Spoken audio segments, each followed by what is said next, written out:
bouge encore du côté du pont de Brignoux. 6 mois après l'incendie criminel qui avait fragilisé la structure, le département de l'Isère lance les travaux pour consolider l'ouvrage. Une opération de platelage qui permettra aux voitures de rejoindre vélos et piétons en décembre. Et vous pensiez que vos lunettes ne servaient qu'à corriger des défauts de vision. Détrompez-vous, l'entreprise iséroise MicroLED développe des applications pour des usages proches de l'œil, pour les activités de plein air, la vision nocturne, le matériel médical et même le tourisme. Et puis les arts et les sciences font bon ménage. La Biennale Experimenta revient nous en donner la preuve du 12 au 22 octobre dans l'agglomération grenobloise. Jérôme Villeneuve, le directeur de l'Hexagone de Mélan, qui chapeaute l'événement avec l'atelier Arts et Sciences, sera sur ce plateau. Bonsoir à tous, ravi de vous retrouver dans ce JT du lundi 10 octobre 2022. Du lundi au vendredi à partir de 18h, l'essentiel de l'actualité du Grand Grenoble. Les voitures devraient de nouveau pouvoir traverser le pont de Brignoux dans le courant du mois de décembre. Pour l'instant, seuls les piétons et les cyclistes sont autorisés à rejoindre les deux rives du Grésivaudan par cet accès. L'incendie volontaire en avril dernier ayant fortement endommagé la structure, des travaux viennent de démarrer pour permettre le passage des automobilistes. Charlotte Faulkner. C'est grâce à cette structure en acier que les véhicules légers pourront de nouveau circuler sur le pont de Brignoux. Un maillage métallique qui viendra s'appuyer sur les éléments sains du tablier. Le platelage, une technique de réparation la plus sûre et la plus rapide pour la réouverture du pont. Nous, les enjeux, c'était de pouvoir venir les approvisionner, de pouvoir venir les mettre en place en respectant toutes les contraintes de charge maximale sur l'ouvrage. Je vous dis sur l'ouvrage, donc on est à 200 kg par mètre carré, c'est-à-dire qu'on ne peut pas venir mettre d'engin, on ne peut pas venir faire de gros approvisionnements. Et donc c'est pour ça qu'on a mis un portique de manutention. Et donc tout l'enjeu, c'est le phasage, voir comment on peut faire les approvisionnements, le phasage, la mise en place dans un délai qui est assez court. Moins de 6 mois après l'incendie criminel qui a fragilisé la structure du pont de Brignoux, les travaux ont donc pu commencer pour permettre aux 27 000 véhicules qui circulaient quotidiennement sur le pont de pouvoir réemprunter cet axe important de la vallée du Grésivaudan.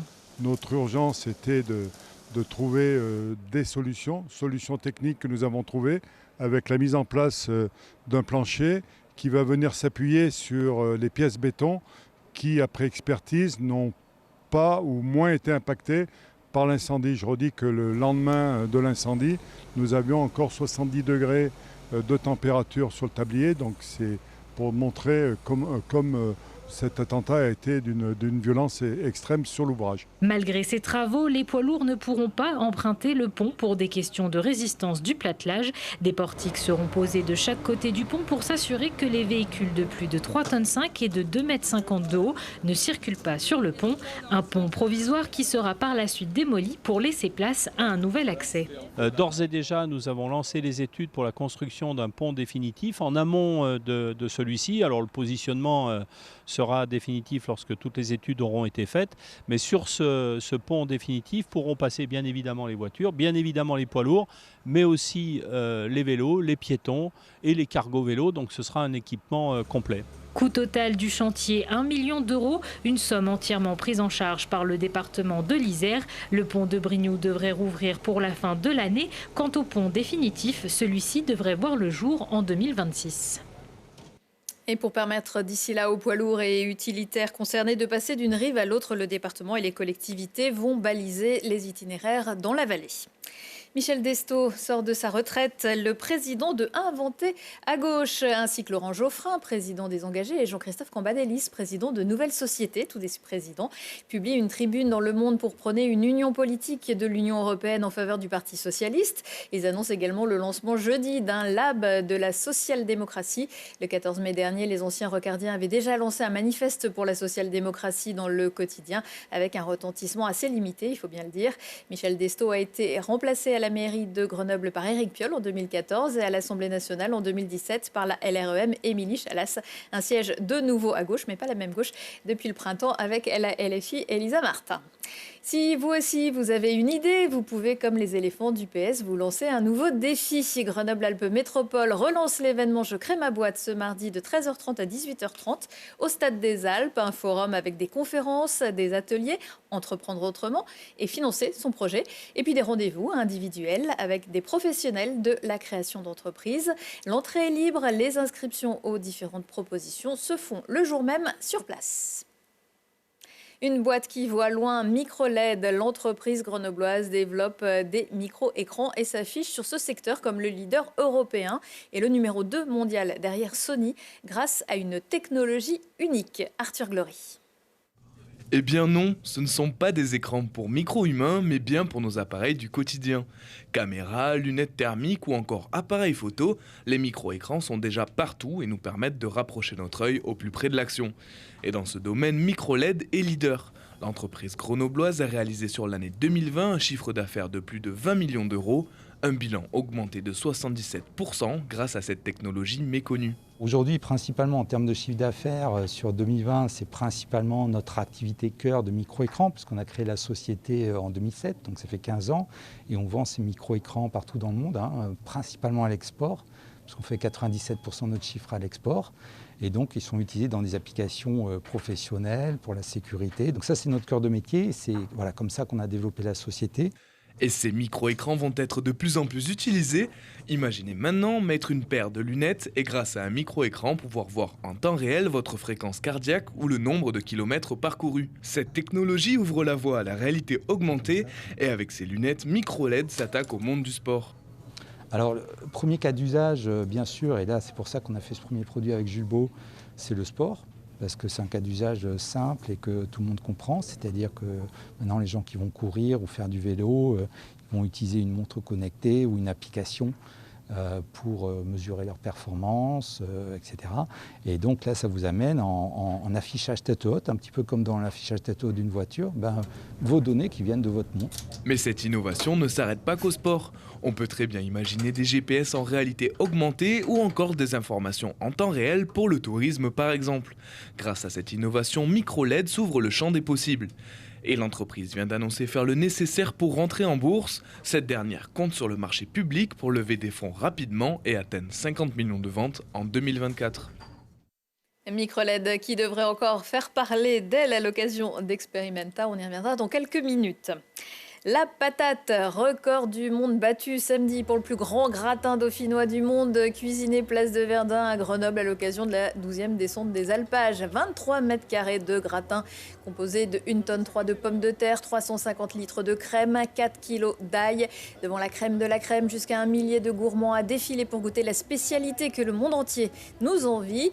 En plus du défilé de vaches dans la ville et du village place de Verdun, la descente des alpages s'était également installée cette année dans le parc Paul Mistral.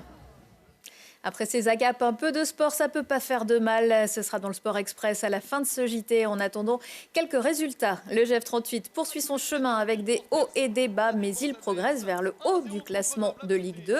Il pointe à la 8e place après sa victoire sur Laval samedi au Stade des Alpes. Victoire 3-2, 3 buts dans les 10 premières minutes. Le FCG, quant à lui, perd la tête de Pro D2 en s'inclinant à Vannes, qui s'empare du fauteuil de leader. Vannes s'impose 26-10. Les Grenoblois sont 5e de Pro D2 après 6 journées. Et puis de retour après 2 ans de disette, le 13e Equiden, le marathon urbain par équipe de Grenoble, a réuni dimanche matin sur la presqu'île scientifique de Grenoble plus de 3400 coureurs, soit 578 équipes. Un moment pour s'amuser entre collègues, amis ou famille, mais aussi pour performer, comme disent les pros. À ce petit jeu, c'est Laël Échirol qui s'est imposé en 2h13 minutes et 13 secondes. Côté mixte, victoire de Lyon Athlétisme. Experimenta, expérimenter, voilà, c'est un verbe, c'est devenu un nom propre, c'est un peu tout. Expérimenter un regard neuf pour les artistes et sortir du labo pour montrer leurs travaux de façon ludique pour les scientifiques. C'est un échange de bons procédés, c'est la Biennale Experimenta qui se déroule du 12 au 22 octobre dans la métropole grenobloise. Et pour en parler, je suis ravie de recevoir Jérôme Villeneuve. Bonsoir. Ravi d'être ici, merci pour l'accueil. Vous êtes à la tête de l'Hexagone à Mélan, une structure qui coordonne l'événement depuis plusieurs années avec l'atelier Art Sciences. Pourquoi les arts et les sciences se marient aussi bien ? Se marier aussi bien, je ne sais pas. En tout cas, ils se regardent, ils s'interrogent, ils se rencontrent régulièrement. Et l'Hexagone, dans son histoire et pour son histoire encore à venir, a toujours été le terrain de cette rencontre et de ces échanges et de la rencontre avec le public aussi. Donc je ne sais pas ce qu'il en est de bon ou de mal, c'est justement tout à la discrétion du public et de nos habitués ou des nouveaux publics qu'on ira chercher d'en s'en faire une idée. En tout cas, il y a un nombre substantiel de projets artistiques qui se nourrissent de cette rencontre à la science et qui expriment leurs formes artistiques de 1000 manières, ça on peut en discuter un peu. Oui, en tout cas, c'est Experimenta. Et puis, il y a des centaines d'années, c'était aussi Léonard de Vinci, qui était à la fois un artiste et un scientifique, et beaucoup d'autres. C'est juste, au sein même des personnes, cette hybridation existait. Il y a peut-être vocation encore à se nourrir. Je pense que c'est quelque chose. Enfin, c'était de mon vœu quelque chose, en tout cas dans mes actions passées et à l'Hexagone, qui m'intéresse beaucoup. C'est en tout cas deux techniques, si on peut dire techniques, qui veulent aller voir au-delà des choses. C'est ça, prospective. Voilà. Le lancement, ce sera avec le spectacle À l'envers, Oui. demain mardi. Pourquoi avoir choisi ce spectacle pour l'ouverture? Un pas de côté. Objectivement, qui n'est pas un spectacle art-science en tant que tel, mais qui, quand il est question d'art-science et de la manière dont la science peut nous guider ou l'art nous aider à décider, justement se pose la question du chemin, des travers, des écueils, du regard derrière et du temps, pour se poser la question de pourquoi on est arrivé ici, où est-ce qu'on veut aller, est-ce qu'on a bien fait, qu'est-ce qu'on aurait pu faire ou qu'est-ce qu'on pourrait encore faire différemment. Le spectacle dure de plusieurs journées ou et dans quelle étagère? 2h30. Alors, il se trouve que ça joue le 11 octobre, donc la veille de la Biennale. Ça joue aussi le 12. Il se jouera 2 fois. Et tout le principe, c'est un spectacle très très original qui était sur le spectacle de Chalon il y a 2 ans et qui a fait Chalon dans la rue. des émules. Voilà. C'est un spectacle art de rue qui sera à prix libre, donné au maximum de personnes susceptibles de venir s'intéresser à ce spectacle. Et c'est où alors? Et c'est à la Plaine des Sports. C'est sur un des grands stades tout au bout de la Plaine des Sports. On accueille le public au tram B, au terminus du tram B, et on l'accompagne jusqu'au spectacle qui lui-même suppose que le public bouge un peu pendant 2h30. Alors la Biennale, c'est énormément de choses, des spectacles, une vingtaine dans plusieurs lieux de l'agglo. Exact, pour certains qui se donnent 4-5 fois, c'est énormément d'ouverture, de levée de rideau comme on dit sur 10 jours, avec un nombre substantiel de partenaires culturels qu'on salue évidemment et qu'on remercie de leur complicité sur cet événement-là. Et avec pour l'Hexagone le parti pris de ne pas jouer chez lui, mais d'aller jouer sur le territoire. Donc avec la Fabrique du Lieu qui va se jouer dans une friche tout proche du tram, de l'arrêt de tram Grand Place, et avec la complicité de l'école d'architecture, avec un spectacle qui s'appelle Des Places qui se joue dans l'espace public aussi, ou le spectacle de la compagnie Ruelle qui se jouera aussi en extérieur. Et puis des spectacles soutenus par l'Hexagone dans des formes originales comme le banquet du vivant, qui invite les gens à venir faire repas dans un contexte spectaculaire. On vient avec son pique-nique ? On vient, alors non, on vous accueille, on vous nourrit dûment, proprement, comme les banquets d'autrefois où tout se passait autour d'un bon repas qui prenait un temps substantiel et accompagné par des artistes et scientifiques complices de ce projet-là en particulier. Alors, on l'a dit, des spectacles, mais pas que, il y a des nouveautés. Il y a des nouveautés. Il y a le cœur historique qui reste le salon, 3 jours intensifs, du 20 au 22 pour le public, qui va pouvoir venir. Sur le site de Minatek ? Exactement, sur la presqu'île, qui peut venir découvrir, comme dans le passé sur cette biennale, des dispositifs émergents, donc prototypaires ou plus aboutis de la rencontre entre artistes et scientifiques. Et puis il y a un parti pris, celui d'une exposition, qui va se donner donc sur la Bastille, qu'on ouvrira mercredi 12 octobre et pour 10 jours.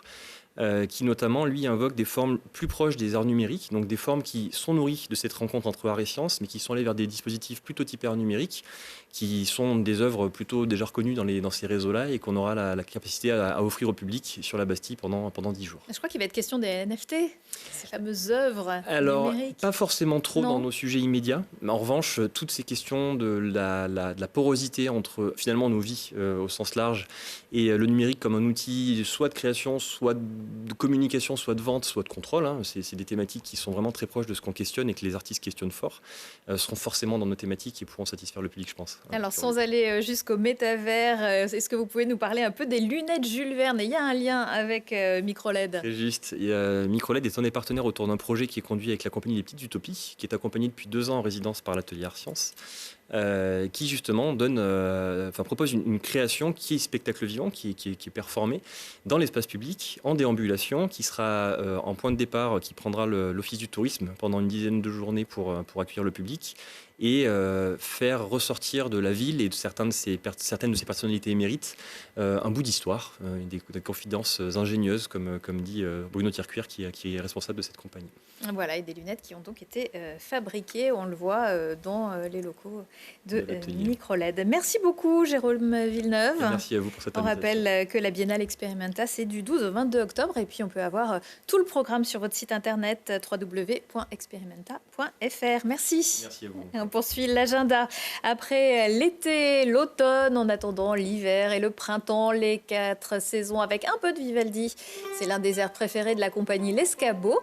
Marc Balmont et Mathias Chanon-Varro seront mardi soir au Loci-Agir pour ce spectacle spectacle tout public à l'humour décalé et loufoque, mais aussi poétique, un voyage dans le temps à travers l'œuvre du maestro italien, mais aussi de chansons, les leurs et celles des autres. Ça c'est deux. Retour de l'actu dans 1 heure et en replay sur télégrenoble.net. On se quitte en musique avec Albin de la Simone et l'ensemble Contraste qui seront mardi à 20h à la Rampe à Échirolles pour un spectacle baptisé Les choses de la vie. Excellente soirée à tous. Ma gueule, mais qu'est-ce qu'elle a, ma gueule? Quoi, ma gueule? Mais qu'est-ce qu'elle a, ma gueule?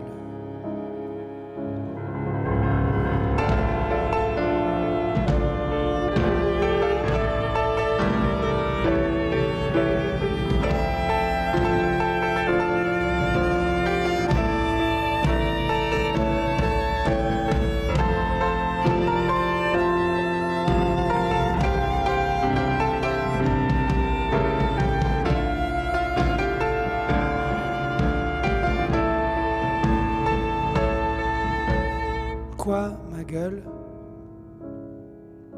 Qu'est-ce qu'elle a, ma gueule?